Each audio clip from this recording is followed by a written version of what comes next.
this is what dawned on me.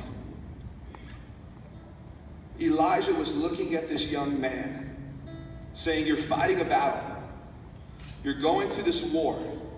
You feel overcome because the enemy is against you, and your heritage, your father, has depleted the resources of your ability to fight. And yet I'm telling you that all you need is what God has for you. All you need is what God has put in your hands. So take up your bow. So he takes up his bow. He says, draw it back. Where am I shooting? It doesn't matter. Be spiritually ready. For God is there in the tension. He puts his hands on. God is here in the moment of your tension. I can't see the target. It doesn't matter. God is here in the moment of your tension. And he says, look out that east window. Send the arrow out there. And he sends it and he says, that's exactly what's going to happen. You're going to take what God has given you. And you're going to win this war. Now keep going. And he only goes 3 times. And he looks at these 5. You could have done 5. Do you not get it? You didn't even go to your fullest potential, let alone God's. You didn't even go to the number 6, the number of man, let alone to God's number 7. In other words, what I've given you, you haven't even used. How do you expect God to be in the middle of your circumstance if you won't go to the fullest of what he's designed you to be? How do we expect God to fight our battles if we won't surrender everything? God, you can have this, you can have this, you can have this. But I want to keep this little area of my life. God, you can have my addictions. You can have my thoughts, but I'll keep my finances. God, you can have my work. You can have my finances. You can have these relationships. You can have authority in my kids, but you know what? I'm going to keep my marriage how I want it. And I'm going to treat her how I want to treat her. We haven't even realized the full potential of what God has given us. Or how about this? God, I'm facing cancer.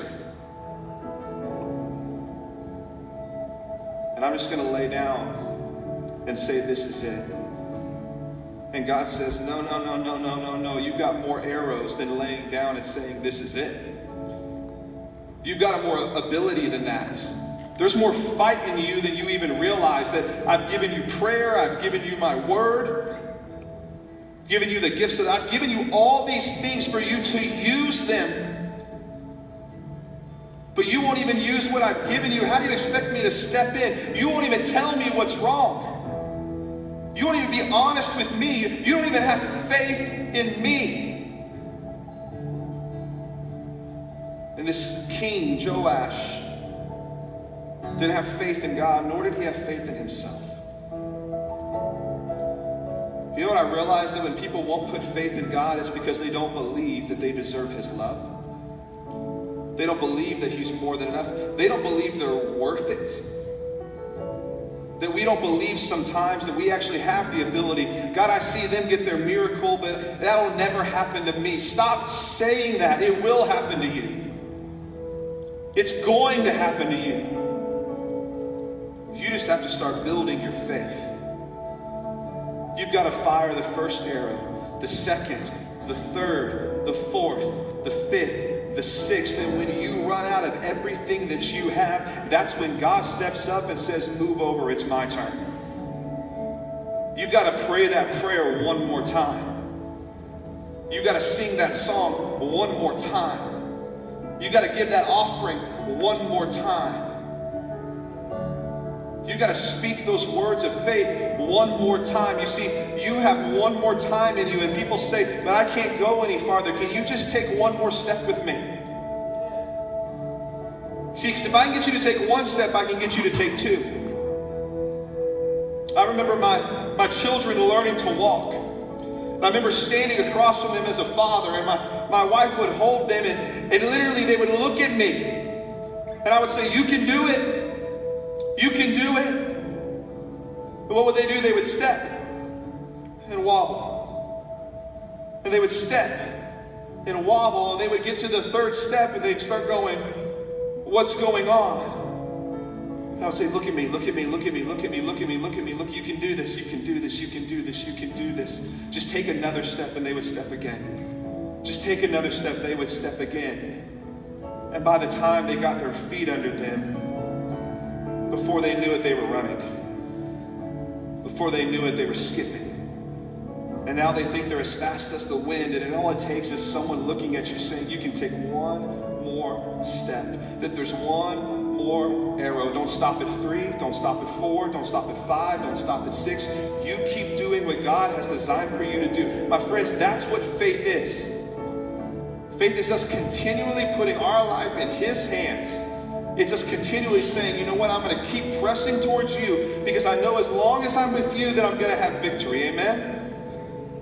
Faith is us saying, whatever you have for me, I'll direct my life towards it. That I'll put my faith in who you are, and I will put my faith in my capabilities. People say, don't put faith in yourself. I know you need to believe in yourself. You need to believe what God says about you. You need to believe that you are lovable, that you are redeemable, that there is hope, that your addictions can be broken, your body can be healed, that there is a God in heaven who loves you and cares for you. You need to believe what God believes about you so that you can run the race towards Him. And I promise the moment you know how He feels about you, the more faith that you will have for everything that He can do. I want faith to begin to build up in us, because I'm going to ask you next week to do something that may seem impossible. Before we ever get to 7, I need you to use everything that you've got. Before God shows up, we need to show up. And here's the kicker. I say that, but He already showed up. Before you ever knew it, He loved you. Before you ever formed in the womb, He cared about you. He knew you. He designed you. He called you by name because He wanted a relationship with you.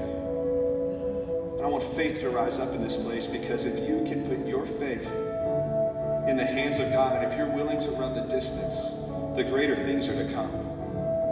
The mountains are to be moved. So would you stand with me this evening? Can we position ourselves? Can we build our faith? How many know God loves you? How many know He's for you and not against you? How many know that you're more than a conqueror in Christ? How many know that there's more to your life? There's more arrows in your quiver. There's more to be done. You simply got to have faith to step out and do those things.